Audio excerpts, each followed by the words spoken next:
장강 말고 양쯔강의 그 장강 말고 장윤미, 강전의 변호사와 함께하는 시사 맛집 장강. 시사적인 이슈를 법률적으로 풀어봅니다. 오늘 첫 시간인데요. 자세한 얘기 나눠보겠습니다. 장윤미 변호사, 강전의 변호사 두 분 나오셨습니다. 어서 오세요. 네, 안녕하세요. 네, 안녕하세요. 반갑습니다. 저는 두 분과 아주 낯이 익는데 네. 그러시겠어요. 저는 장강 하면은 네. 그 생각이 나요. 장강 이 장강 변호사도 있고 장강 맛집도 있는데 네. 저는 중국의 장강 후랑 추전랑 그러니까 장강의 뒷물결은 앞물결을 밀어낸다. 이렇게 세대 교체를 하는 말인데 멋져. 요즘 시사평론계에서 가장 확실하게 떠오르는 두 샛별. 네. 그러면서 선배들을 밀어내고 지금 완벽하게 포지셔닝하고 있는 두 여장부 변호사 정말 반갑습니다. 모시게 돼서. 반갑습니다. 영광입니다. 진짜 네. 영광입니다. 저희 프로그램을 위해서 네. 많이 애써주세요. 네. 도와드리겠습니다. 자, 오늘 이 코너를 함께하는 소감을 먼저 좀 여쭤봐야 될 거예요. 앞으로의 각오 한 말씀 부탁드릴게요. 제가 어제 새로 론칭하면서 축하 메시지도 이제 많은 분들이 주시고 한 첫 방송을 모니터링 했거든요. 그래서 네. 기운을 느꼈습니다. 아, 이거 잘 되시겠다. 그래서 정말 오래오래 열심히 제가 해서 출연하고 싶습니다. 저희를 밀어내시려고. 아닙니다. 게스트로 열심히 잘 출연하겠습니다. 네. 네, 뭐 항상 열심히 하겠다는 마음인데 또 조금 아까 장강에 대한 해석을 너무 멋지게 해주셔갖고 정말로 저 장윤미 변호사님과 함께 우리가 뒤에서 이렇게 점점 앞으로 나갈 수 있도록 더 열심히 하고 이슈앤 피플과 함께 성장하는 모습 보여드리도록 노력하겠습니다. 근데 고맙습니다. 시사 맛집 장강 코너 표현 마음에 들어요? 전 너무 많아요. 너무 귀여워요. 네, 다행입니다. 네, 장윤미 변호사의 장, 강전의 변호사의 강 해서 네. 장강. 네. 좋습니다. 자, 먼저 이 이슈부터 보죠. 오늘 윤석열 대통령이 차상병 특검법에 대해서 아직은 안 했지만 그렇죠. 이제 거부권을 행사할 거라는 예측이 그렇죠, 나오고 그렇죠. 있는데 네. 그렇게 되면 총 10번째잖아요. 네. 저는 일단 대통령 앞에 놓인 여러 선택지 중에 정답이 있다라고 생각해요. 저는 최상병 특검을 대통령께서 수용하시는 게 그게 정답이라는 생각을 왜 하냐면 기본적으로 해병대 복무를 하다가 20대 청년이 사망했습니다. 그리고 해병대에서 지금 수사 권한이 없다라고 하지만 조사할 수 있어요. 그래서 경찰에 이첩하는 겁니다. 8명을 업무상 과실치사 혐의로 조사할 필요가 있다라고 해서 경찰에 넘겼습니다. 그 결재를 누가 했느냐? 그 당시에 이종섭 전 국방부 장관이 하셨어요. 그런데 그것이 다 뒤집힙니다. 그리고 수사 브리핑을 하기로 예정된 것도 2시간 전에 중단이 되고 취소가 돼요. 그러면서 이 박정훈 대령 이 조사단 단장이었던 거죠. 수사단장이었습니다. 김기한 사령관으로부터 들은 이야기가 이른바 VIP 경로서를 들은 겁니다. 대통령께서 굉장히 경로했다. 이런 식으로 윗선을 처벌하기 시작하면 누가 감당을 하겠느냐라는 취지였다는 겁니다. 그렇지만 해병대에서 초동 수사를 해가지고 경찰에 넘기고 이 수사에 대해서는 어느 누구도 그게 대통령이라 할지라도 관여할 수 없는 겁니다. 수사의 중립 엄정성이 있기 때문에. 그래서 그 부분이 사실상 대통령을 겨냥한 수사라는 건 부인할 수 없죠. 대통령께서 당사자라고 보일 수도 있는 부분이 있는 겁니다. 그런데 거부권 행사를 하신다? 저는 국민 여론이 왜 특검이 높겠습니까? 이건 살아있는 권력을 수사하는데 현재 공수처로는 한계가 있기 때문인 거예요. 그런데 그 부분을 거부한다는 건 굉장한 역풍을 자초할 수 있다 이런 생각합니다. 그런데 수사 주체가 이제 특검을 임명할 수도 있는 그러니까 민주당이 이제 법률을 그렇죠. 만든 사람들인데 근데 그런 데 대한 독소 조항에 대한 그런 문제 제기는 또 있더라고요. 그렇죠. 지금 5월 2일에 이미 통과가 되어 있었던 민주당 주도로 되어 있었던 이 최상병 관련 특검법에서는 일단은 대한변협이 특별검사 4명을 추천을 하고요. 그중에서 민주당이 추려서 2명을 다시 추천을 하면은 대통령이 그중에 1명을 임명하는 형태로 현재 법안은 그렇게 되어 있습니다. 그렇다라면 이 과정에 있어서 아무래도 일단 수사기관이기 때문에 중립성에 대해서 우리가 의문을 가지기는 좀 어렵지만 그럼에도 불구하고 조금 더 민주당이라든지 이쪽에서 주장하고 있는 부분들에 대해서 어떠한 좀 과도한 수사랄까요? 이런 부분들이 있을 것을 우려할 수밖에 없는 부분이 있는 것이죠.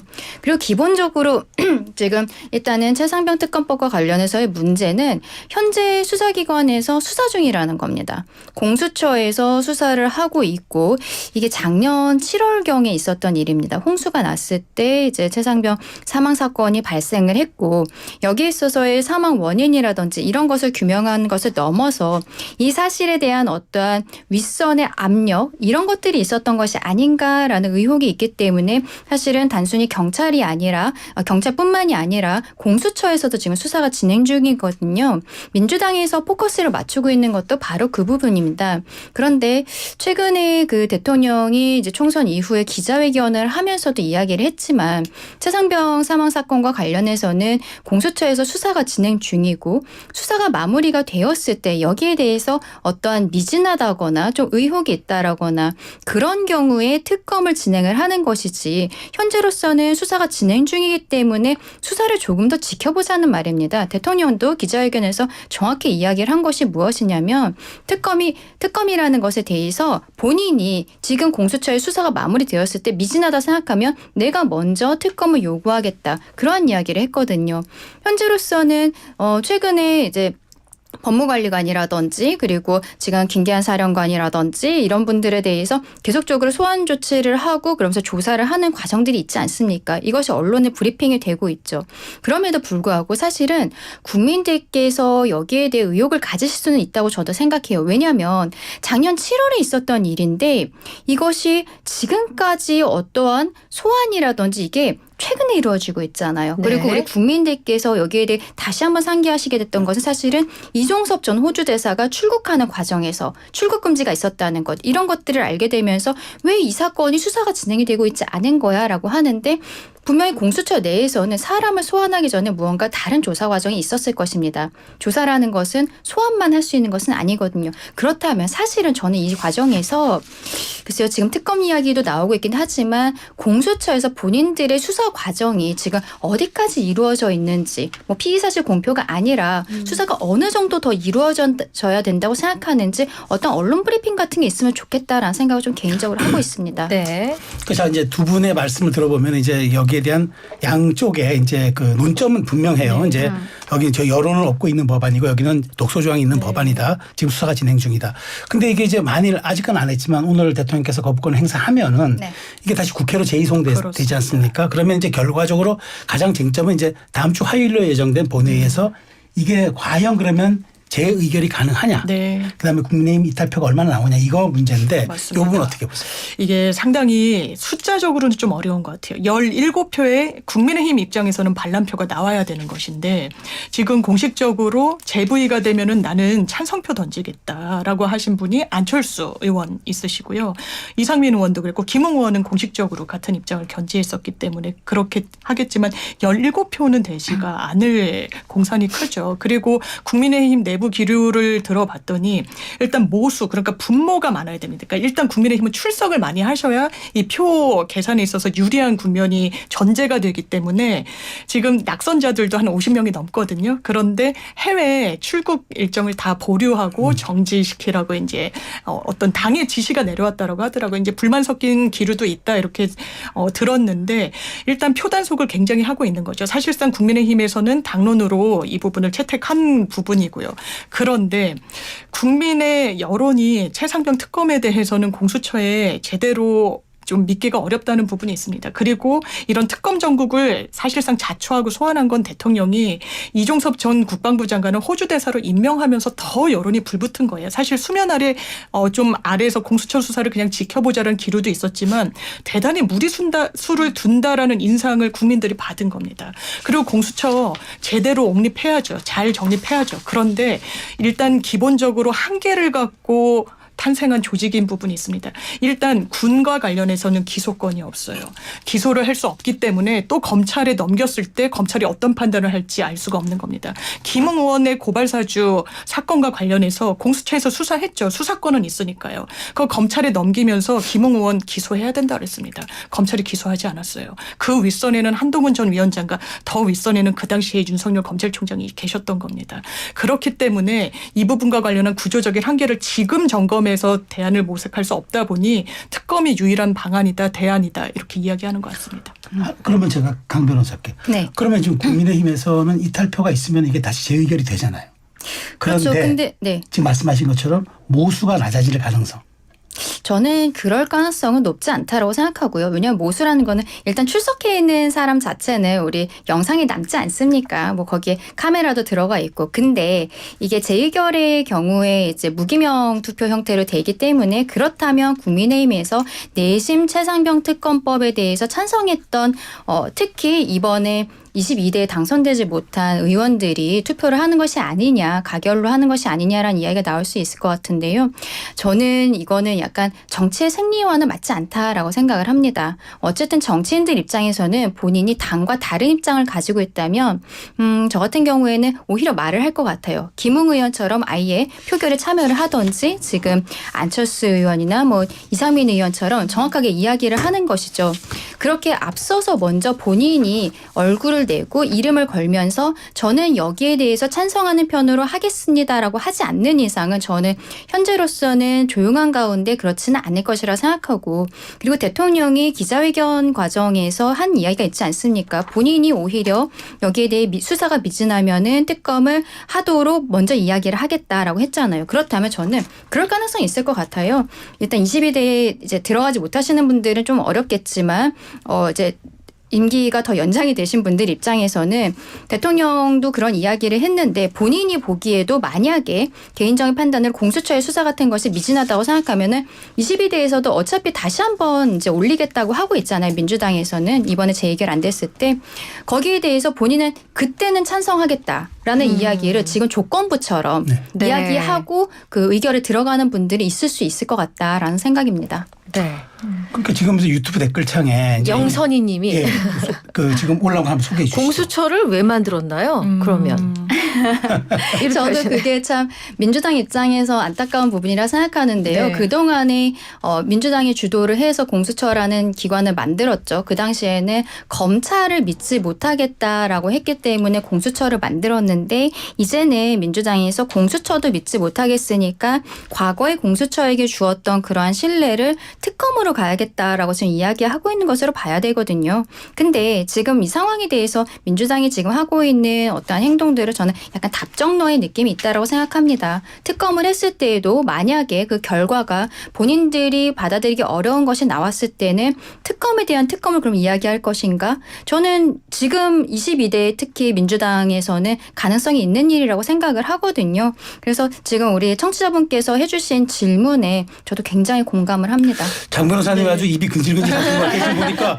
뭔가 좀 말씀하시려고 지금 아주 의욕이 넘치십니다. 네, 말씀하시죠. 일단 공수처는 어떻게 보면은 좀 한계를 갖고 출범한 게 맞습니다. 기본적으로 공수처에 정확하게 검사 숫자는 법정돼 있으니까요. 그런데 제가 한 의원님께 듣기로는 굉장히 검찰에서 전방위적인 입법적인 어떤 요구들, 어떻게 보면 로비라고 할 수도 있겠죠. 그 검사 수와 관련해서 공수처가 이미 이제 발족하고 만들어지는 그 수순을 역행하기는 어려운 그 국면에서는 그 검사 수를 줄이기 위한 엄청 이 검찰에 견제가 있었다라고 알고 있고요. 그러면서 수사 대상, 물론 대통령과 고위공직자라고 하지만 기소할 수 있는 고위공직자는 이 판검사, 고위경찰로 한정이 됐습니다. 그럼 최상병 사건으로 들어오면요.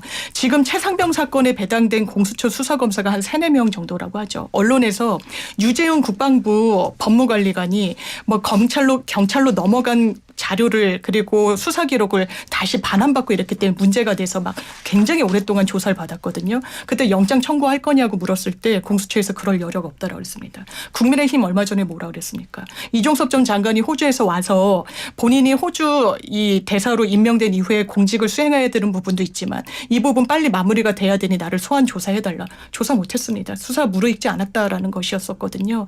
그렇다면 이 전제에서 봐야 되는 겁니다. 특검이 발족이 되면 지금 특검법에 이 규정된 수사 인력은 최대 104명까지 구성을 할 수가 있습니다. 여긴 수사관도 포함이 됐고요. 현역의 검사들 20여 명도 파견받을 수 있습니다. 국정농단 사건 때 105명까지 이제 구성이 됐었기 때문에 수사 인력에서 특검과 공수처가 지금 대등하게 비교할 수 없는 그런 국면이 있다라는 점도 말씀드리고 싶습니다. 네. 자, 이런 가운데 오늘 공수처는 사건의 핵심 인물인 김계환 해병대 사령관하고 박정훈 전 해병대 수사단장을 동시에 부르게 됩니다.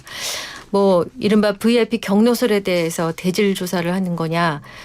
뭐 이렇게 해석이 되는데 동시에 부르는 게 어떤 의미일까요? 우리 강 아무래도 변호사. 예. 뭐 정말 우리가 생각하는 대질이라는 것은요, 같은 방 안에 이 두 명을 놔두고서는 같이 물어보는 것이 될 수도 있는 것이고, 그것이 아니라 각각 다른 방에서 이제 상황에 대해서 거의 동시에 두 명의 수사관이 투입이 돼서 이야기하는 과정도 있을 수 있습니다. 네. 현재로서는 글쎄요, 지금 공수처의 수사 상황을 사실은 저희들이 알고 있지 못하기 때문에 이게 뭐 과연 대질까지 가능한 상황인지는 잘 모르겠습니다만, 왜냐하면 대질 같은 것이 되려면 거의 공수처에서는 생각하고 있는 부분들이 명확해야 되는 게 있는 거거든요. 사실관계라든지 이런 것에 대해서 조금 더 구체적으로 알고 있을 때 대질을 할 수 있는 것인데 그 정도가 되어 있는지는 잘 모르겠습니다.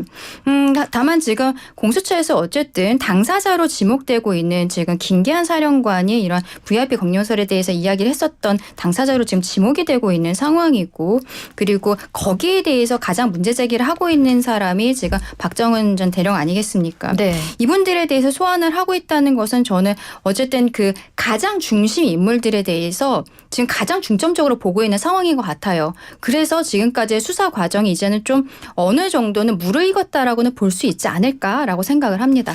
자, 근데 이제 어쨌든 이제 이거는 윤 대통령께서 이제 거부권 행사하셔야 이제 다시 다음 주에 이제 그 국회 의결을 부의가 되는 거니까 또 되는 대로 살펴보기로 하고요. 네. 그 다음 주제를 한번 가볼게요. 어저께 이제 백은종 서울의 소리 대표가 8시간 이상 그 검찰 조사를 받으면서 김 여사 이른바 명품백 수수 사건 의혹 사건에 검찰 수사에 속도가 붙고 있는데 어떻게 지금 네. 전망하고 있어요? 일단 백은종 대표 같은 경우에는 김건희 여사와 관련해서 이렇게 이야기를 하고 있습니다. 그러니까 김건희 여사가 명품백을 수수했다라는 사실에 대해서는 이론의 여지가 없어요. 영상이 남아있고 그 원본까지 검찰이 제출을 요청했다라는 겁니다. 이걸 가공했다면 즉각적인 반격이 나왔겠죠. 가공했다고 보기는 어렵고 그 전제에서 봤을 때 어떤 법률을 적용시켜서 처벌이 가능한지 여부를 들여다보는 건데, 김건희 여사와 관련해서는 청탁금지법에 공직자의 배우자는 1회당 100만 원이 넘는 금품을 수수할 수 없습니다. 이때 직무와 관련한 금품을 수수할 수 없다라고 돼 있어요. 그리고 거기에 대한 그 형사 처벌 조항이 없습니다. 다만 이 배우자인 분의 이 배우자 공직자, 그러니까 여기선 윤석열 대통령을 말하는데 그걸 인지하고 제대로 신고하지 않으면 3년 이하의 징역형에 처해질 수 있다고 돼 있거든요. 그렇다면 검찰로서는 직무 관련성을 일단 봐야 됩니다. 백은종 대표는 직무 관련성을 입증할 만한 추가적인 자료를, 굉장히 유력한 자료를 냈다라고 이야기를 합니다. 네. 아마 인사청탁과 관련한 최재형 목사가 여사와 주고받았던 카카오톡 메시지를 제출하지 않았을까라고 추정되는 부분이 있는데, 그 부분이 법률적으로 유의미한 이유는 김건희 여사에 대해서는 처벌할 수 없다고 하더라도 대통령의 인지 시점으로까지 직무 관련성이 전제된다면 수사가 확산될 수밖에 없다라는 이유, 그리고 청탁금지법에 한정되는 게 아니라 지금 뇌물죄로도 고발이 들어갔거든요. 네. 뇌물죄라는 건 박근혜 전 대통령의 국정농단 사건과 관련해서도 좀 알 수 있듯이 기본적으로 그 주체가 공무원이어야 됩니다.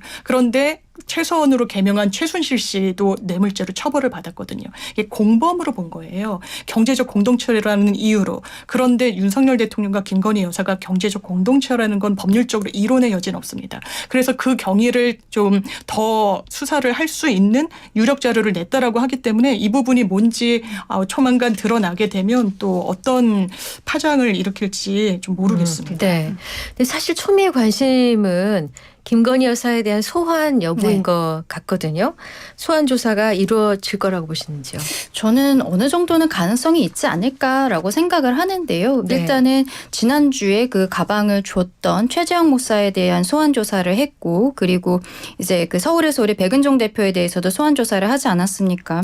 이러한 상황에서 일단은 근데 저는 당장 그 김건희 여사에 대한 조사가 이루어지기엔 이 두 명의 진술이 너무 엇갈리고 있다라고 지금 보이거든요. 네. 그 부분에 대해서 일단은 검찰에서 한번 정리는 필요할 것 같습니다. 왜냐하면 지금 최재형 목사 가방을 직접 준 사람 같은 경우에는 어떤 직무 관련성에 대해서 본인이 부인하는 듯한 그냥 선물로 준 거다라는 형태의 이야기를 하고 그랬죠. 있어요. 네. 네, 오히려 이분이 진술이 지금 그러한 상황에서 근데 서울의 소리 함께 이 공작을 준비했던 서울의 소리 입장에서는 아니다. 오히려 최재형 목사가 김건희 여사와 뭐 카톡 같은 거를 하면서 이 내용에도 어떤 청탁 같은 부분이 들어 되어 있다라는 형태로 오히려 두 명의 진술이 맞지 않는 부분들도 있거든요. 근데 조금 아까 장유미 변호사님이 잘 짚어주셨는데 이 사건에 있어서는 김건희 여사가 가방을 받은 부분에 있어서 거기에 대해서는 국민적으로 굉장히 좀 공분이 있었던 건 인정을 해야 됩니다. 하지만 법적인 처벌 조항이 또 없는 것도 사실이에요. 그렇다면 이게 법적인 처벌로 들어가려면은 윤석열 대통령이 알고 있었는가? 그리고 이 가방과 그 어떤 대통령의 직과의 어떤 직무 관련성이라는 게 무엇인가? 이 네. 부분이 있어야 되는데 일단은 현재로서는 가방을 준 사람 자체가 그냥 선물로 줬다라고 이야기를 하기 때문에 거기에 대한 조사가 조금 더 필요할 것으로 보이고요. 다만 김건희 여사에 대해서는 이것이 어떠한 서면 조사 형태로 갈 것이냐 그리고 뭐 방문 조사 같은 것도 있을 수 있지만 기본적으로는 우리 국민들은 대부분은 이제 소환 조사 형태로 많이 조사를 받게 됩니다. 그렇기 때문에 이번 사건에 있어서는 또 수사 인력의 그 교체라든지 이런 데 있어서 국민들께서 굉장히 관심을 갖고 계시고 좀 의아하다라고 생각하시는 부분들도 분명히 있거든요. 그러한 의혹들을 해소하기 위해서라도 저는 이 사건에 있어서 김건희 여사에 대한 어떠한 검찰의 처분, 결과도 중요하지만 이 절차에 대해서 국민들께서 지켜보고 계시다는 것을 검찰이 잘 알고 있기 때문에 저기 이제 처리를 할 것이다 그렇게 생각을 합니다. 네. 네. 저는 이제 네. 장 변호사께 여쭤보고 싶은 건 두 분은 법률 전문가니까. 네. 자, 근데 그 지금 이원석 검찰총장은 자기 임기 안에 아마 하겠다는 네. 의지를 드러내고 있고 네. 이번 검찰 인사에서도 인사는 인사고 수사는 수사다 했고 네. 이창수 중앙지검장 신임 중앙지검장도 의혹을 불태우고 있거든요. 네. 그럼 장 변호사께서 보시기에 정말 9월 안에 이 사건이 최종 결과가 나올 수 있을 거라고 보세요. 인사로 지연되고 연기될 수밖에 없는 국면을 대통령실이 전 만들었다고 생각합니다. 왜냐하면 제가 중앙일보에서 여러 검사들을 당연히 기명으로는 인터뷰를 할 수 없으니까요. 익명으로 인터뷰를 했던 걸 봤는데 군사작전을 방불케 하는 수사라인 교체라는 표현을 검찰 내부에서 쓰더라고요. 왜냐하면 사정 변경이 하나가 있었던 겁니다. 이원석 검찰총장이 내 임기 전에 증거와 법리에 따라서 난 김건희 여사를 수사하겠다라고 이야기를 했어요. 그러자 인사 정기 시즌이 아닌데 대대적인 인사가 있었습니다. 그 내부를 들여다보니까 수사라인 교체였어요. 한 전직 검찰총장이 이렇게 인터뷰를 했더라고요. 대통령의 가족을 수사하는 검찰의 수사라인을 교체한 전례는 없다라는 거예요.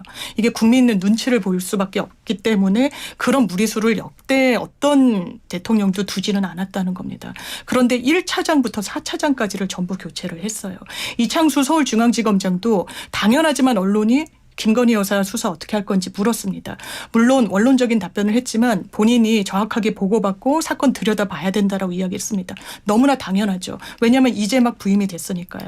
그러면 이 수사는 어떻게든 연기될 수밖에 없습니다. 지금 이번 주 금요일 날 검찰 인사위원회가 열립니다. 인사위원회가 열리면 부장검사급 을 이제 어떻게 교체할지 그리고 차장검사 지금 공석인 서울중앙지검을 어떤 인사들로 채울지를 논의하게 되는데 이르면 당일날 인사안이 발표되고요. 늦어도 일주일 안에는 발표가 되는데 만약 부장검사 라인까지 교체를 하게 된다면 더 큰 후폭풍이 있을 거고 이른바 1차장 검사가 김건희 여사 수사와 관련해서는 상당히 중요한데 거기가 이른바 친윤으로 또 채워진다라고 하면 이건 검찰 내부에서도 반발 기류가 있을 수밖에 없고 검찰 내부의 또 인터뷰 내용 중에 이런 인사는 찐친윤만 남기는 인사라는 불만이 나오더라고요. 전 대통령께서 새겨들으셔야 된다고 생각합니다. 강 변호사 동의하세요? 저는 오히려 이번 그 검사장급 인사는 수사의 속도를 높이기 위한 것이 아닌가라고 생각을 하고 있거든요.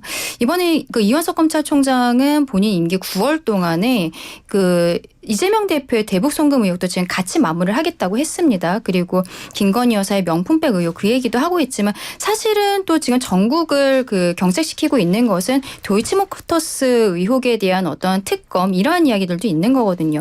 근데 이 부분에 있어서도 저는 이원석 총장이 조금 이 책임에서 자유롭지는 않다라고 생각을 하는데요. 2년 동안 도이치모터스 사건에 있어서 검찰이 무혐의 처분을 한 것도 아니고 기소를 하지도 않았습니다. 그런데 이제 관련되어 있는 권오수 씨 같은 경우에는 1심에서 이미 형을 받은 상황이고 그리고 이재명 대표의 경우에도 대북 송금 의혹과 관련해서 이제 이화영 전 부지사가 6월 7일에 이제 1심 선고가 나오거든요. 근데 이재명 지사도 무혐의를 한 것도 아니고 기소를 하지도 않았어요. 이게 검찰에서 어떠한 사건을 들고 있는 이유 거기에 대해서 정확히는 모르겠습니다만 이게 지지부진하다는 것이죠. 그래서 저는 이번에 오히려 검찰에서 수사 속도를 내기 위해서 이렇게 했다라고 생각하고 명품백 의혹 같은 경우에 경우에는요. 사실관계가 그렇게 복잡한 것은 아닙니다. 법조계에서 봤을 때 지금 뭐 수사교체, 뭐 수사 라인이 교체된다 이런 것들에 대한 뭐 문제 제기를 하고 있지만 이게 뭐 대장동 사건이라든지 뭐 도이치모터스 사건 같은 경우 들여다봐야 될 것이 너무 많은 상황이지만 명품백 의혹 사건은 사실은 그렇지는 않아요. 전문가들이 들어갔을 때는 여기에 대해서는 9월 안에도 저는 충분히 마무리를 할 수 있다 그렇게 생각을 합니다. 그러니까 두 분 말씀을 들어보면 한 분은 9월 이 인사의 속도를 봐서는 어려울 것 같고 한 분은 9월 전에 될 것 같은데 수사 결과 한번 지켜보도록 하고요. 네. 네. 자, 다음 아이템으로 넘어가겠습니다. 뺑소니, 음주운전, 운전자 바꿔치기, 증거인멸 교사, 수사 방해. 아, 어려운 말 많이 나오는데. 이 여러 의혹과 혐의를 사고 있는 트로트 가수 김호중 씨. 조남관 전 검찰총장 직무대리를 변호인으로 선임을 했습니다. 또 그 현 이원석 검찰총장은 운전자 바꿔치기 등을 엄단해야 한다면서 이른바 김호중법까지 추진할 태세인데 전현직 검찰총장 이런 덩치 네. 이런 분들까지 등장해서 파장이 더 커지고 있는 것 같습니다. 그러니까 이 사건을 키운 게 김호중 씨 본인인 것 같아요. 그러니까요. 예, 당연히 음주 사고를 내면 안 되죠. 음주운전을 하면 안 되지만 거기서 멈췄다면 이렇게 더 다른 죄가 더 확산되지 않았을 텐데 너무 좀 안타까운 생각이 듭니다. 일단 이날의 동선을 보면요. 스크린 골프장을 갔다가 식사 자리를 가요. 이날 5명인가가 같이 식사를 했는데 소주를 한 6, 7병을 마셨다는 겁니다. 네. 이런 진술 같은 것도 확보가 됐어요. 그리고 다른 유흥주점으로 이동을 할 때 대리기사를 불러서 갑니다. 네. 그럼 전원이 술을 마신 것으로 강력하게 추정이 되죠. 그렇죠. 그리고 그 유흥주점에서 나와서 밤 11시 한 15분경에 본인의 집으로 갔는데 그때도 유흥주점에서 그 유흥주점이 내부 직원이 대리 서비스를 해준다고 하더라고요. 그래서 집에 갔는데 집에는 한 20분만 머물고 나왔다가 이 사고를 냈거든요. 그리고 그 이후에 어떤 이 처사를 했느냐. 매니저가 김호중 씨의 옷을 입고 경찰에 출두를 합니다. 내가 운전대를 잡았다라고 해요. 그날 사고를 낸 사람은 본인이라고 이야기를 합니다. 네. 그 사이에 다른 매니저는 김호중 씨를 구리의 한 모텔로 데려다 줍니다. 네. 그리고 다른 매니저는 차에 있는 USB를 파기했다라고 지금 전해지고 있어요. 이게 범인 도피 교사의 혐의를 김호중 씨가 받는 거고요. 증거인멸도 교사한 겁니다. 본인이 직접 하진 않았으니까요.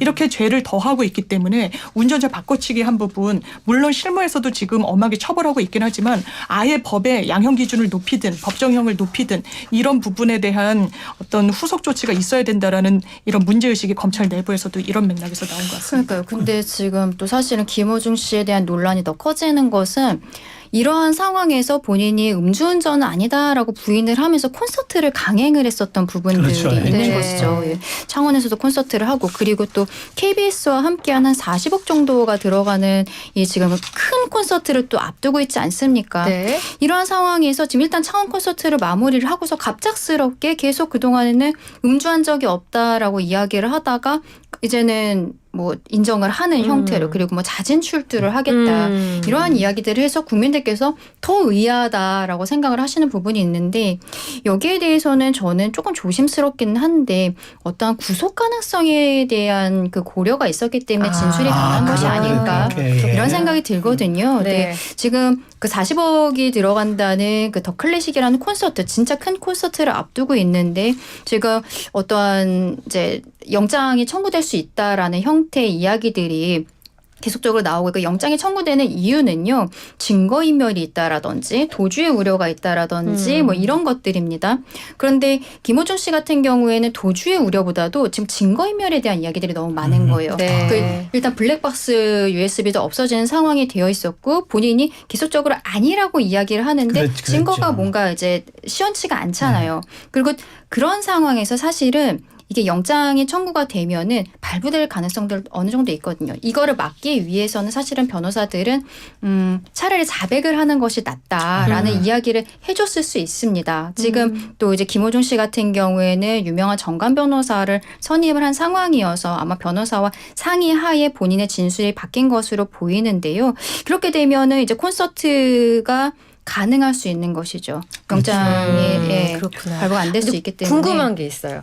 어제 뉴스 보니까 술을 나중에 새로 구입을 맞습니다. 하는 그게 도대체 뭐지? 그건 의도가 있는 행동으로 뭐예요? 보여요. 왜 어떤 그러냐면요. 거예요? 일단 본인이 음주운전을 하지 않았다라고 주장을 했잖아요. 네. 그리고 구리에 있는 그 모처의 호텔에서 묵으면서 앞에 있는 편의점에서 4캔의 맥주를 구입합니다. 그거는 본인이 혼자 묵었기 때문에 마셨을 것으로 보인단 말이에요. 네. 그럼 그 이후에 그러니까 사고 시점으로부터 17시간이 지나서 경찰에 출두했더니 음주 측정했을 때 나오지 않았어요. 네. 그런데 소변 검사를 했더니 이 알코올이 몸에 들어갔을 때 분해를 하는 데 있어서의 나오는 그런 물질이 나온 겁니다. 나왔어요. 음주가 나오는데 어. 김호중 씨 입장에선 그런 변론을 펼 수가 있는 거예요. 내가 운전대를 잡았을 때 술을 마신 게 아니라 그 이후에 술을 마셨기 때문에 이런 소변 검사 결과 이런 물질이 추출된 거다. 그러면 유사한 사례에서 음주운전이 다 무죄로 나왔던 전례들이 많습니다. 아, 이창명 씨 같은 네, 경우에도 그렇죠, 그랬고요. 그렇죠. 이른바 뭐 크림빵 교통사고라고 해서 크림빵을 그러니까 임신한 아내를 위해서 사다 그래요. 주던 예, 가장이 아주 너무 안타깝게 그, 사망했는데 네. 가해자가 아주 오래 지나서 나왔고 자백까지 했어요. 친구들이랑 소주를 뭐 몇 병을 나눠 마셨다는데 무죄가 나온 겁니다. 정확하게 수치적으로 이게 점검이 되고 증거가 있어야 음주운전을 처벌할 수 있기 때문에 아유, 그렇습니다. 근데 지금 그러면 그게 처벌이 문제인 가능해요? 거죠. 그럼? 지금 사실은 김호준 씨가 술을 마시고 음주운전해서 사고를 냈을 당시에 그 수치를 아무도 모르는 거잖아요. 그렇죠. 근데 그러니까. 경찰이 여기에 대해서 수치 검사를 했던 게 아니니까. 그러니까. 그렇다면은 지금 나와 있는 수치를 가지고 미드마크 공식이라고 해서 역산을 하는 방식이 네, 있습니다. 그렇죠. 네. 역산을 해서 그 당시에는 뭐 몇 퍼센트, 적어도 0.03% 이상이 돼야 되는데요. 이 정도가 된다라는 것이 나올 수 있어요. 수치상으로. 근데 거기에 대해서 법원이 인정을 할지 안 할지는 어느 정도 법원에서 선택권이 있는 상황이기 때문에 법원에서 봤을 때 이 위드마크 공식으로 나온 이 수치를 믿기가 어렵다. 그리고 사실은 술을 마셨지만 지금 이제 김호준 씨가 과연 술을 얼만큼 마셨는가도 중요한 상황인데 0.03% 그러니까 음주운전으로서 처벌을 받는 거 이하가 될 수도 있지 않아요? 네. 정말로 소주를 뭐 한 반잔 정도 마셨다라거나 뭐 맥주를 한 모금 마셨다라거나 이러한 상황이 있을 수 있기 때문에 그런 경우 술은 마셨지만은 어떤 음주운전의 그 법상의 그 수치에 걸리진 않는 상황이 있어서 여기에 대해서 어느 정도 마셨는지 그리고 뭐 당시 혈중 알코올 농도가 어느 정도가 되었을지에 대해서 경찰이 조금 더 면밀하게 분석을 해서 제시를 해야 될 것으로 보입니다. 제가 두 분께 이제 마지막 질문 드릴게요. 네. 근데 두 분 법률 전문가시니까. 자, 근데 지금 김호중 씨 하는 행태를 보면 약간 법꾸라지 같아요. 그러니까 아주 사각지대를 이용해서 법망을 빠져나간 듯한 그런 모습을 보이는 것 같은데 이런 사각지대를 이용하는 이 전관 변호사도 센 사람을 사고 이 행태를 어떻게 보시는지 한 1분 정도씩 좀 말씀 좀 해주세요. 정말 이건 구속을 면하려고 왜냐하면 경찰이 영장 신청할 수 있다고 시사했거든요. USB를 파손하고 옷을 바꿔 입은 매니저를 보낸다는 건 사실 일반인이 상상하기 어렵습니다. 그럼 영장을 신청했을 때 발부될 가능성도 대단히 높아요. 그 시점에 자백을 합니다. 내가 사실은 음주운전을 했다. 그렇지만요. 음주운전이 무죄로 나오더라도요. 법원이 이 일련의 행위가 굉장히 비난 가능성이 높다고 봅니다. 양형에는 사실상 음주운전이 유죄로 인정됐을 경우와 유사하게 굉장히 엄하게 실형 가능성도 나올 수 있고요. 배제할 수 없는 부분이 있고요. 하기 때문에 이런 법꾸라지 행태를 한다라고 해서 법으로 면책된다고 생각하시면 굉장히 오해입니다. 네. 지금 이 상황은 김호중 씨뿐만이 아니라 소속사 대표와 직원들까지 매니저까지 다 연결이 되어 있는 것은 지금 콘서트를 앞두고 있었기 때문에 더욱 그랬던 게 아닌가라는 생각이 드는데요. 네. 광고 같은 것도 어떤 위약금을 물어줘야 될 수 있지만 콘서트 같은 것이 갑자기 어떤 개인적인 사정으로 이렇게 어그러졌을 때 거기에 대해서 이 가수 본인뿐만이 아니라 소속사가 여기에 대한 위약금을 내야 되는 것이 굉장했을 것입니다. 그렇기 네. 때문에 여기에 있어서는 사실 술을 마시고 애초에 잘못을 한 것은 김호중 씨이지만 이 관련되어 있는 대표와 이제 매니저들이 어느 정도까지 함께 이제 범죄에 나아가게 된 것인지 거기에 대해서 좀 면밀하게 밝혀져야 될 것으로 보입니다. 네. 아, 참 안타까워요. 우리 군대에서 그런 얘기 하잖아요. 네. 말년 병장 때는 젖은 낙엽 그럼 조심하라고. 잘하시네. 듣기는 했어요. 그러니까 신상도 건너뛰면 안 되고 그럴수록 그러니까. 더더욱 일상이 조심해야 되는데 정말 맞습니다. 유명 연예인들 특히나 팬덤 그런 어떤 그 열광에 기대서 사는 그런 인기를 먹고 사는 정치인들이 두 분 말씀 들어보니까 더더군다나 국민의 감정에도 부응해야 되고 법꾸라지 네. 같은 행태는 절대 보이면 안 되겠다. 그런 생각 다시 한번 듭니다. 맞습니다. 자, 오늘 장유미 변호사, 강전혜 변호사와 함께 시사 맛집 장강. 아니, 인사할 때는 그렇게 빵긋빵긋 하시던 분들이 본론 들어가자마자 그냥 확 표정이 바뀌시는데 많이 당황했어요. 원래 맛집이 그런가 봐요. 시사 맛집 장강 반점. 네, 오늘 잘 들었습니다. 장유미 변호사, 강전혜 변호사와 함께했습니다. 고맙습니다. 감사합니다. 네. 감사합니다.